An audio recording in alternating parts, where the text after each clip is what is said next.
This Organized Chaos podcast is brought to you by Gems Art Studio. Gems Art Studio is an online store that allows access to prints that you can use for most anything, obviously as just a picture, or as a wallpaper, or as a bookmark, or anything you can think of. You can find Gems Art Studio at etsy.com/shop/Gems Art Studio. This podcast is also brought to you by listeners like you. Thank you.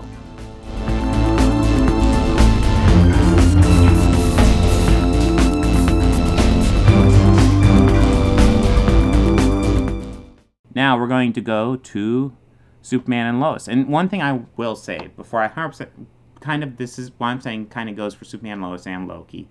Some of the screening in these series is really bad. It's clearly like a fake set, and they're just superimposing it. I want to say, like, the screening's worse in Superman and Lois than it is in Loki overall. That being said, it's also very clear that Loki has a much bigger budget.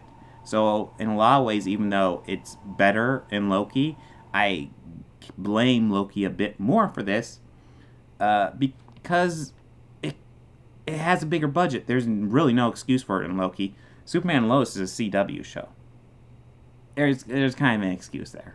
Anyways, we're going to go to Superman and Lois. First thing we're going to talk about episodes 6 through 11, and we're going to talk about this guy to start out with. We're going to talk about Lex Luthor. Unless you didn't tell by the fact that I did a whole spoiler thing on all this stuff, we're going full spoilers here too. We got Lex Luthor, alternate reality Lex Luthor, married to alternate reality Lois Lane. He hates Superman. He sees Superman as a bad guy, as a villain. And what we see is that he's not like your normal Lex Luthor. He seems like he's genuinely going after Superman because he thinks Superman's a real threat. And what we find out is that in our universe, this guy is named John Henry Irons. Now, who is John Henry Irons? Because that name does mean something. John Henry Irons is the name of this guy. Okay, maybe that's not the best picture of him. This is Shaq playing the character in the late 90s, back when he was a big actor. This is Steel. I guess I shouldn't say this is Steel. This is Shaq's version of Steel, which is absolutely awful. But Steel is kind of, what's a good way to describe him? Kind of an Iron Man-like character. He's just this engineer who's super intelligent, and he makes himself armor. He's not, if memory serves, he's not as rich as Tony Stark at all. He just kind of has scraps and stuff like that, if memory serves. But he makes himself a full suit of armor, and he's a superhero. He's one of the superheroes who stepped in for Superman's death back in the 90s when that happened. That was about the time I started collecting comic books. Dating myself quite a bit. But anyways, so we find out that this alternate reality Lex Luthor in our reality is essentially Steel. And that's kind of a fun twist. At this point in the series, I haven't done much with it, but it was kind of fun. We haven't seen too much of them, because now we are, let's go ahead and, we see the comic book version. Here is the show. Oh my god, stop it. What is it doing? Okay, here's the show version, which is pretty cool. I wish I could find a higher quality picture. I'm certain they are out there, but I guess we haven't seen them in the suit a whole lot. But, hey, you know what? It's an upgrade from this by quite a bit. Anyways, while the Lex Luthor character has been kind of the antagonist for probably the first 5 episodes, he was kind of the main guy we're dealing with. For the second set of episodes 6 through 11, who we are mainly dealing with is Morgan Edge, who we dealt with before. This is this rich industrialist, and one thing I kind of like is how he's using a lot of deceitful capitalist practices to get his power. Like, he's getting land in Smallville by doing this reverse mortgage thing, which is a huge con. Don't ever do a reverse mortgage. It is bullshit. Essentially, the way it works is that essentially a bank says, hey, we'll pay you money now, and if you don't pay us back, we just take your house from your family when you die. It's complete fucking bullshit. But anyways, that's one of the tricks he uses. And he also goes to Smallville, and he's creating jobs for them. So these farmers who are down on their luck, desperate for work, he's creating jobs.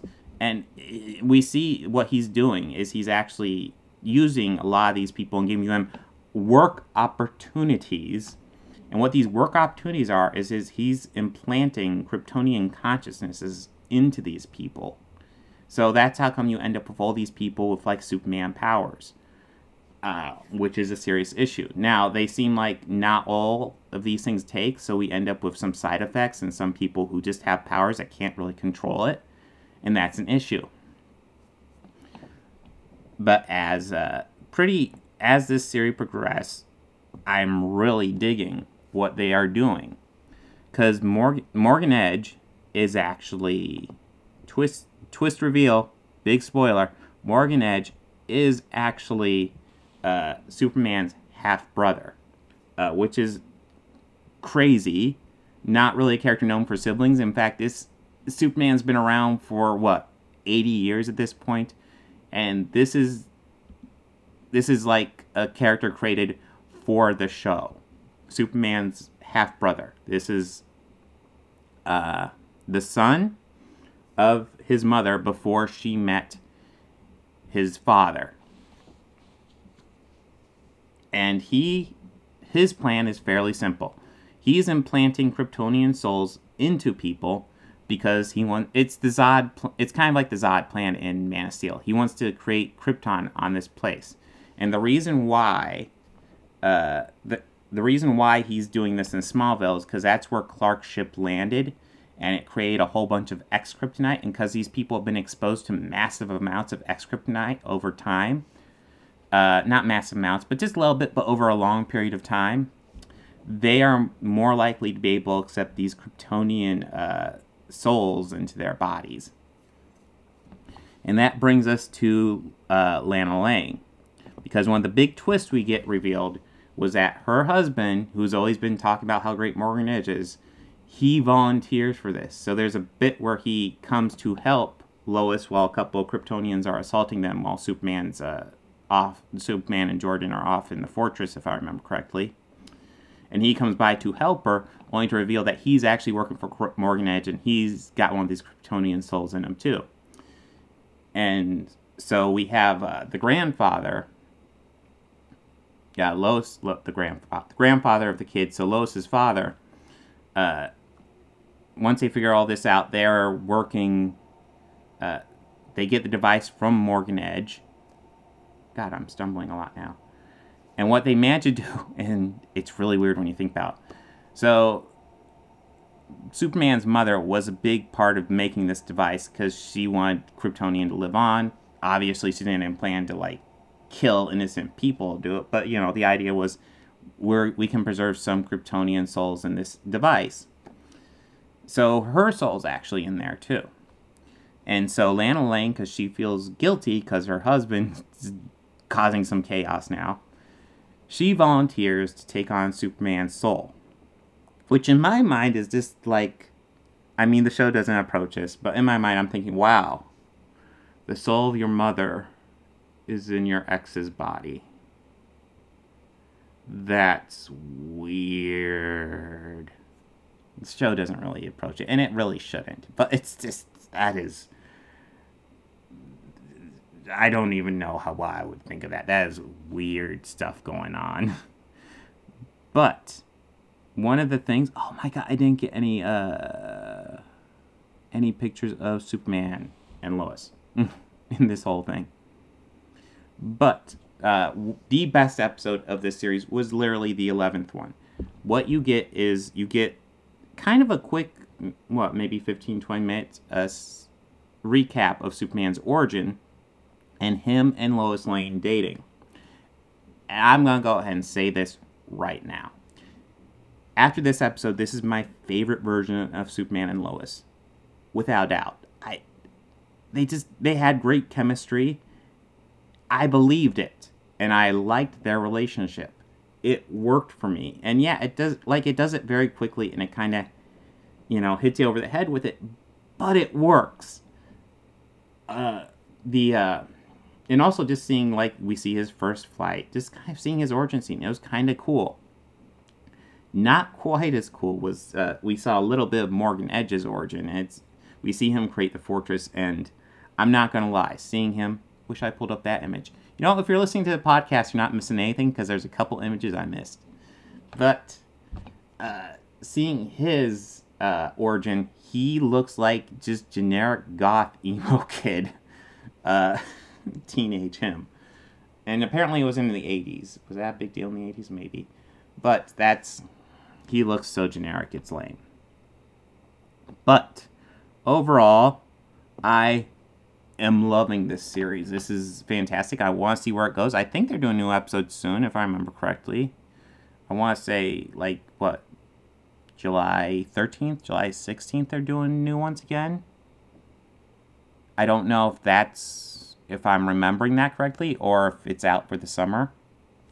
But yeah, apparently now Superman's going evil because he agreed to work with Morgan Edge, because Morgan Edge said, I'm going to kill your family if you don't. And we've already seen a battle. Morgan can take him fairly easily, probably just because he's older and with more experience.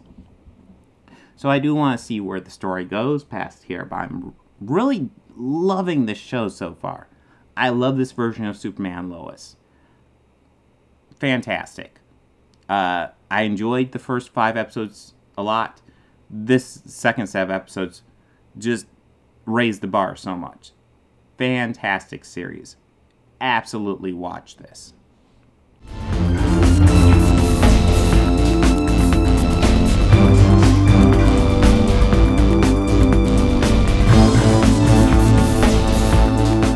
I want to go ahead and add some audio credits at the end here.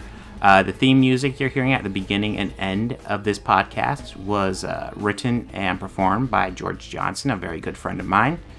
And my current Patreons are Fel Martins, David Lara, and Lindsay Pankhurst. If you'd like to become a patron, go ahead and follow the link down below.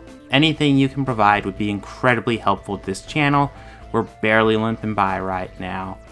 I'd love to make this my full-time job. I'm miles away from that right now. So any help you could provide, just $1 a month would be amazing. You know you want to. All your friends are doing it.